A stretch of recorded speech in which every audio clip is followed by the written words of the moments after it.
I'm Colin, And I'm Megan. and this is Pet Sitter Confessional, an open and honest discussion about life as a pet sitter.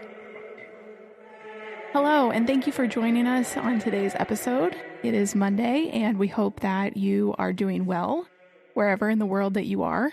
We hope that you are safe and, most importantly, healthy. Just as a reminder, on these shorter episodes, we're trying to capture some of the conversations that Megan and I have typically in our kitchen.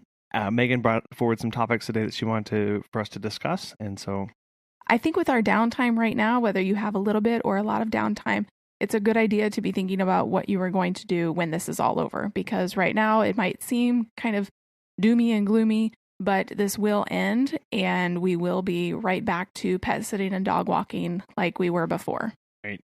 Many of us are just now kind of coming out of the shell shock of how quickly all that happened.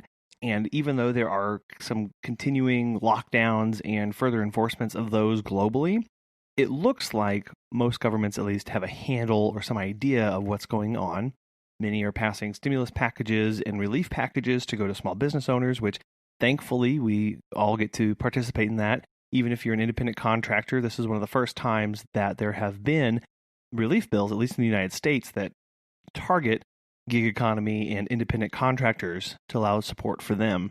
As we have all kind of seen the dust starting to settle, and though we are still in survival mode, many of us, as people are continuing to cancel or cancel further out, Megan's right. We do need to have an eye for when this does end and start preparing in whatever way that looks like for you as a business or personally to begin to ramp back up, take on new customers, hire new people, and have those systems in place so that when travel bans and lockdowns do start to get lifted, we are able to take advantage of those and be one of the first groups in line to be open for business. But I think you brought up a good point with what the governments are trying to do as far as helping people. It's a good reminder that you need to be there. There's a lot of information out there, and a lot of people are trying to help. Even a lot of pet care professionals are trying to help one another in this time, but it's a good reminder to look at your local government for help. And because these bills that the governments are trying to pass, they may not apply to your state, they may not apply to your city, they may not apply to the business structure that you have in place. Whether they apply for people who have employees, but you have independent contractors or whatever the case may be. But it's a good idea to look at what your local government has set up. Now more than ever, it would be a really important time to be developing and reaching out to those CPAs, those tax accountants that work where you work, because they are going to be able to read through the legalese and the verbiage that's in these documents coming down and see how, if, and when they can apply to you. It's okay to ask for information and help on the internet and from strangers in Facebook groups, but know that no one is a tax professional or CPA unless they are a tax professional or a CPA, and those are the ones that we need to be reaching out to right now so that we can be in a good position and not think something is going to help us when in actuality it's not. Right. So going back to having a plan in place now for how to scale back up when this does end, because again, it will. But in the meantime, don't stop. So even though your business may have slowed down or temporarily stopped, ours has slowed down. We're still doing some daycares here and there. But even though your business has slowed down, do not stop working on your business. Because this downturn in this season, like I just said, it will not last forever. It's very important to keep pushing forward and not lose sight of your yearly goals. So we had a goals episode at the beginning of this year. And unfortunately for most of us, our goals for 2020 We're not going to be hitting those. Yeah, are not going to be achievable anymore. But being flexible and adaptable to them and what you think you can achieve is a sign that you're not going to let this virus take you or your business down. Right. That's a good point in that many of us who are goal driven, we write our goals, we keep them posted somewhere, we have reminders about them. We feel really bad when we don't hit them. We sometimes can feel like that's a huge failure. Especially for the type A people like me. Like Megan. But for those people, and all of us in general, just as small business owners, when we don't hit goals, we feel that. That hurts deeply and can seem like it's a bad thing. Know that you didn't do this to yourself. The position that we are all in is from a global pandemic. And so we need to be giving ourselves grace, need to be giving ourselves some love and some space to deal with that, and deal with those feelings of hurt and anxiety and frustration that we're not going to be able to reach the goal that we thought we were going to, whether that was monetarily or whether that was client-wise or whatever that was, new services. Now is not the time to be beating ourselves up for not reaching those. It is really a time to acknowledge what's happened, acknowledge that it really stinks, but there's still progress to be made, still things to be worked on, marketing, all sorts of things that you can be doing, revamping. We've covered that, and that those conversations continue to happen, as Megan mentioned. Just because it's basically an ice age out there as far as business goes doesn't mean that there's not work to be done or things to focus on to keep you moving forward and keep you working towards those goals that you want to be meeting. Right. So in that same vein, I also wanted to bring up that reading the news online and watching it on TV can be very disheartening right now, especially in the United States, where we're just seeing this exponential curve. Like we keep going up. Yeah, as we're recording this, and this will remain true, is the United States just was just released that they had the highest prevalence of COVID-19 cases, which is not a good number to be focusing on, especially if you have anxieties or concerns about that. So the news is really not the place to go to for comfort.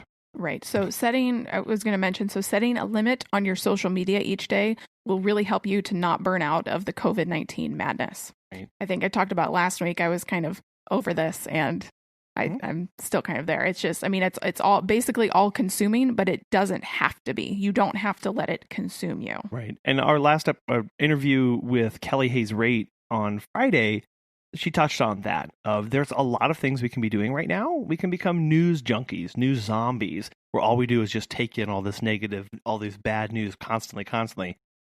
Or we can actually do something positive, whether that's personally or for our business. There are things to be done. Right. So put the phone down. I would recommend like an hour before bed. There's also that study on blue light that you're not supposed to get blue light right before bed. It messes up your circadian rhythm. And to set a time limit on that. And when you start to feel your blood pressure rising because you're anxious about what's going to potentially happen with COVID and everything going on in the world and your business and everything, just turn it off. That's all you have to do. Don't look at it anymore. Come back to it another day or another time. You don't need that stress in your life. And so coming back around to goals. So looking at your goal sheet and figuring out what needs to be changed while continuing to have attainable goals. Yeah, really good time to reassess where you are. Like I said, we have allowed the dust to settle around us, and we are all feeling immense pain and frustration through that.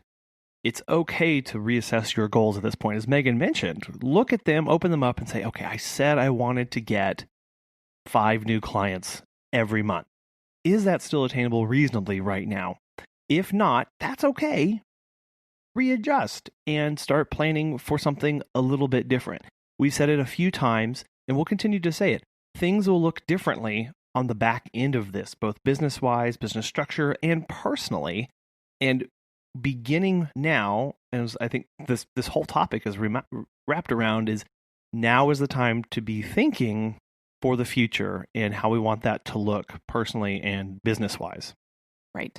One other point that I wanted to bring up, and kind of going to get on my soapbox here for a second, but we have all lost revenue during this time, whether it's $1, whether it's $100,000, we have all lost money. That's a fact. So I would push back on using the word lost when referring to clients. So put a positive spin on it. They will come back. This isn't forever. Changing your mindset from I lost X number of clients to my business because it's been put on hold for now. Changing your mindset from I lost X number of clients to my business has been put on hold for now, temporarily. There was somebody in a group had talked about, or I think it was Pet Sitter SEO that had said, Google My Business, you should not be marking yourself as temporarily closed because you won't show up in search results then. So on Google My Business, you want to remain open because you are. And you are not closed down. So have a positive mindset about this. So yes, it's semantics to say I lost X number of clients versus I, put my business on hold. But your mental health is so important right now because this is just, I don't know the statistic, but this is probably the biggest hit to the pet care industry that has ever happened. What's the biggest hit to any industry that's ever happened in modern history? Right. There have been hits before, but as the recent, just economically, the United States, which again is where we look at for a lot of data, but globally, the unemployment rate has skyrocketed. The unemployment rates released last week were well over 3 million jobless claims, many of which were previously pet sitters, but it's hitting everybody really hard. And what Megan touched on there is this mindset of when you say, I lost 20 clients this week. No, you didn't lose anybody. 20 people were unable to use your services because of government regulations, lockdowns, shelter-in-place orders. Right. It is nothing you did. Yeah, this was not your fault. And that is a really dangerous mindset to be in right now because A, we're small business owners, so we like providing care and we provide care and that's what we do. B, we had the rug pulled out from underneath us and we were cut off at the knees. Within about 72 hours. Yeah, it seems like we were not able to see this coming at all. And 3, it wasn't your fault. And we really need to let that sink in. This wasn't our fault. Now, there's nothing you could have done to prevent it. Right. So you should not feel guilty about this. When the government agencies says nobody is going anywhere, you can't do anything about that. And it's okay to say that to yourself of, this is something I don't have control over, but there are still things that I can do. Right. I think in some way, all of us are working through the 12 steps of grief at this point. We started off with anger and it's just worked its way through, but it's hit us all. But we need to be positive through this because, like I keep saying, and like everybody keeps saying, this will end. This is not the new normal at all. Right. Being okay with those feelings and facing them head on right now is where all of us need to be working towards. And it's really hard and it's really ugly and it's not a lot of fun. No. It sucks to try and sit by yourself or with a friend and talk through these emotions. But it's healthy and it does need to happen so that we are all stronger on the back end of this. We also had a question come up about social media during these times. Right. So somebody had asked if we have any ideas on how to keep our social media or their social media relevant for 14 plus days. They were on a 2-week lockdown and they wanted to know because they're not able to take pictures of pets every day and put them on social media, their Facebook and Instagram. Now would be a really good time to help spread information, positive and correct information about COVID-19 to your clients, reassuring them that you will still be in business on the back end of this, and engaging with them when they are posting pictures of their dogs or their pets, or maybe if they have questions, being one of the first ones, or being continuing to be a resource of educational opportunities and linking articles as a way to stay engaged with your current clients, but also let others know that you can provide things even whenever you're not caring for pets. Also, participating in weekly topic days, I think, is good. So if you haven't been doing this, maybe start. So I think there's one for just about every day of the week. There's Mutt Crush Monday, Tongue Out Tuesday, Whisker Wednesday, Throwback Thursday, Flashback Friday, Catterday Saturday, and I don't know if there's one for Sunday, but I'm sure you can make one. Also, thanking clients and maybe tagging some of your repeat clients, maybe some of your favorite clients that really give you a lot of repeat business, kind of acknowledging them, obviously acknowledging all of your clients, but acknowledging kind of the ones that bring in the most business for you. So how do you stay relevant? By investing in your clients right now. They still need support. They still need help. And you can be there. You can share those memories of your favorites of them and engage with them right now. Also, a heartfelt post about how you specifically are handling this, and then asking your followers and clients how they are doing. So make it a very personal post. Your clients probably want to know how you are handling this time and how you are doing mentally and physically. And we just had a client today reach out to us and ask if we were okay. And then she was really sweet. She did a drive-by of our house with her dogs hanging out the window. So and that they got very excited. They were really excited to see us. So that was really sweet because it showed, that she was concerned about how we were doing. And we were able to chat with her from the socially distance appropriate space and still connect and engage with one another and see how everybody was doing. Right. And then, of course, memes are always great. So the COVID-19 memes are basically through the roof right now. I just posted one today, and so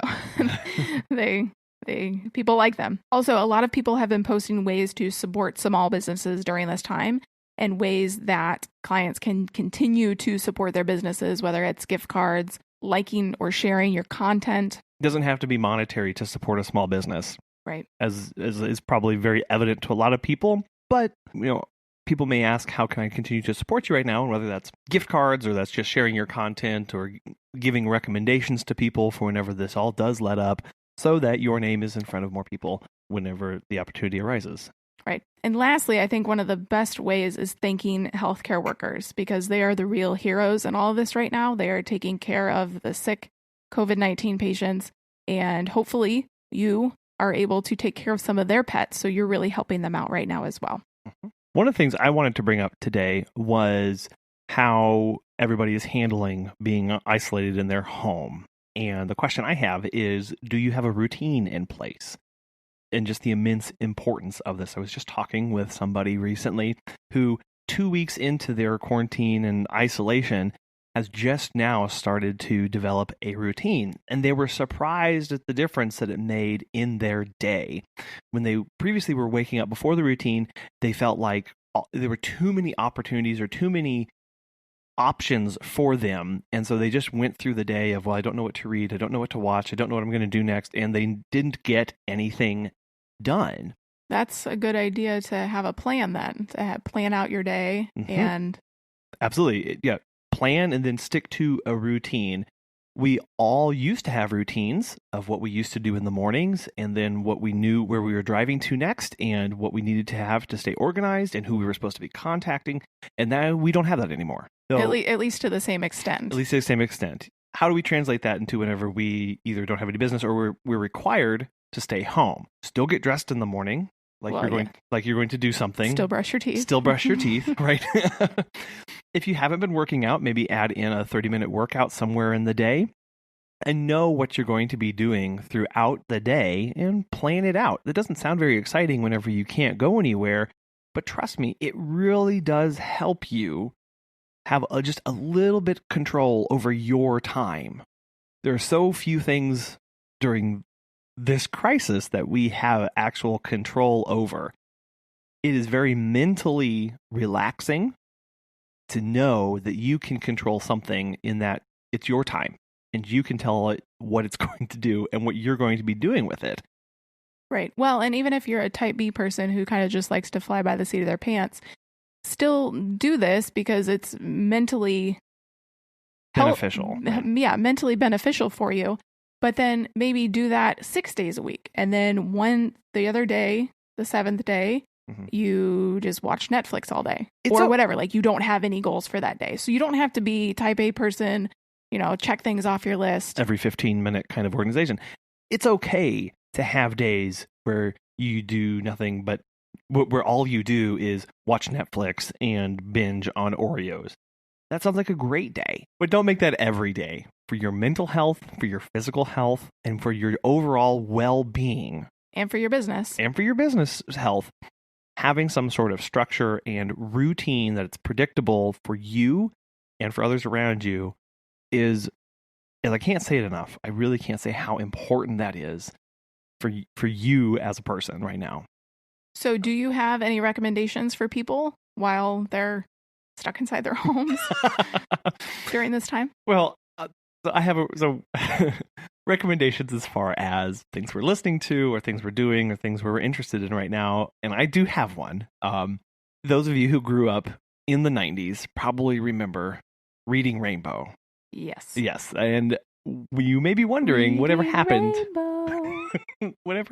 to LeVar Burton. Well, he's still around. He's still alive, obviously. But he has his own podcast where he reads stories. LeVar Burton reads.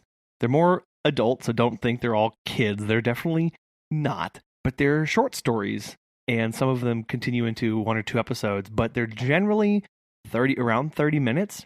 And I will tell you, as far as a nostalgia trip, they are wonderful. If you thought, or if you didn't think you missed his voice, let me tell you, the first couple episodes, you'll remember him. And I don't have a specific episode for you to listen to because they're all great. And they're just something, if you're not big into reading, being read to is very relaxing. So, Megan, did you have anything you wanted to recommend? Yeah, you talked about it earlier, but to continue, to start or continue to work out during this time. So as pet sitters and dog walkers, we are used to getting out our energy, not only with the dogs that we take care of, either daycare or boarding or whatever you do, but we're used to getting out our energy for ourselves as well. Remaining active during this time so that when all this is over, and it will be, so that you aren't huffing and puffing while you walk dogs down the road. And mentally too.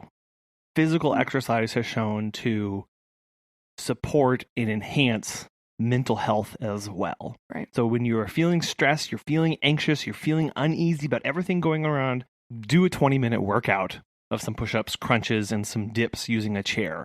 There's a lot of different things out there. If you have a local gym that is now closed down, you may look into see if they're doing some online classes now. Yeah, ours does. Yeah, the one near us. And they're free to everybody. So see if there's some way that you can support them during this time as well, because a lot of them are providing free content for local people. Well, and of course, YouTube, there's hours and hours and hours of Plenty YouTube, there. workout videos on YouTube. But again, try and find somebody local that's providing those as well. Right, that's a good point. So we really appreciate you taking the time today to listen to us. Yeah. And coming up on Wednesday, we have an amazing interview with Colleen Pillar. She has a podcast called Unleashed at Work and Home, and her mission is to support pet sitters to be emotionally and mentally healthy and resilient. I can't say enough about how much I enjoyed my conversation with Colleen, and she has a couple Facebook groups and other support out there. We're releasing that episode, and the main focus of that is burnout and resiliency as a pet sitter, and we couldn't be more happy to be releasing it during this time. So if you would like to let us know how you are doing, because we want to know how you are doing, we have set up a phone number that you can call and leave us a voicemail. It's 636-364-8260. And like Megan said, you can call and leave a voicemail. We want to hear how you're doing, want to hear your story and lessons that you are learning during this time. You can follow us on Instagram at Pet Sitter Confessional, on Facebook at Pet Sitter Confessional, and we hope that you join us next time. Thank you. Thank you.